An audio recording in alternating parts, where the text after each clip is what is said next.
In this series of videos, we address the issue of who will be the farmers of the future. We do so through the portrayals of young farmers on the Indonesian island of Java. The importance of the question of who wants to become farmers must be understood in relation with the Sustainable Development Goals. Sustainable Development Goals is a collection of 17 goals that cover the three pillars of sustainability, which are economy, environment, and society. The member states' declared aim is to achieve these goals by 2030, set by United Nations in 2015. Sustainable food production is central to the goals.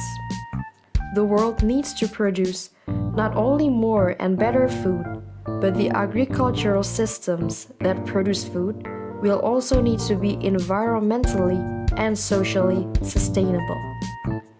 Many governments around the world see young, educated farmers as central to tackling these challenges and look to young farmers as the source of new and innovative ideas that will secure productive, robust, and sustainable agriculture. But there is a major problem. Globally, fewer and fewer young people become farmers.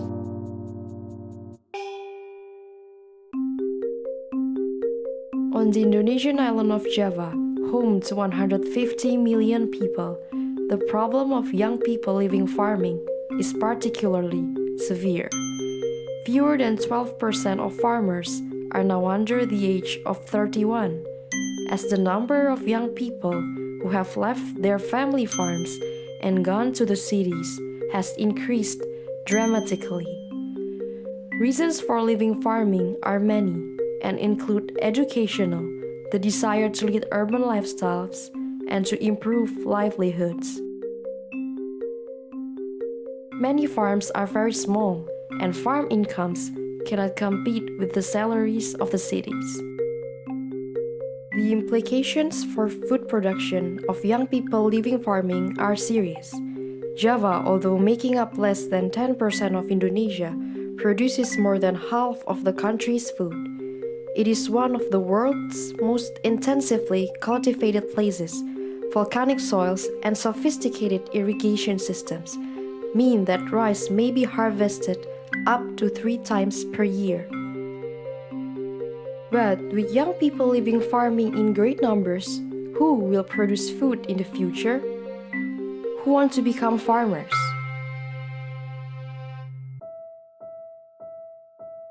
We'll go to Demak and meet Mr. Sujatmiko, a young agriculture graduate and chicken farmer, who despite ups and downs, does what he likes to do and is good at, namely producing chicken for an ever-growing urban market. Whereas many farmers live in villages and are organized along village structures, often as a part of government policy, chicken farmers like Sujatmiko tend to be independent entrepreneurs located in peri-urban areas on rented land.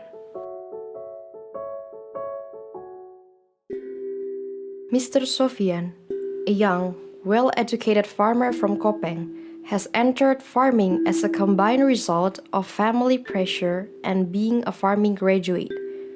He wants to innovate farming through conversion to organic vegetable farming, both in terms of his own production and the more organizational village level.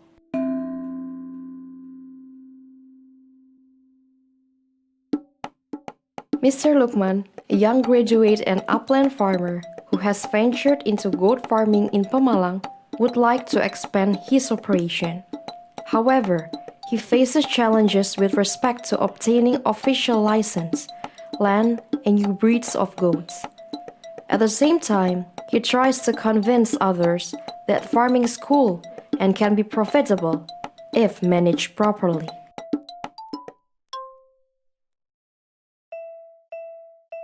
Mr. Trisna, a young and well-educated cattle farmer and teacher at an agricultural school, lives and farms in a relatively remote and poor village called Desa Genting. Mr. Trishna uses his skills and his connections at both the individual and the community level as a leading member of the cattle farmers groups and as the instigator of a pumped irrigation system. And lastly, we will meet Mr. Budi, an organic farmer from Sleman, and Mr. Hesta, the owner of a coffee shop and a leader of an organic food community. Both of them are trying to promote organic vegetables and a healthy lifestyle to people in Jogja. This series will show their struggles, hopes, aspirations, and why they want to become farmers.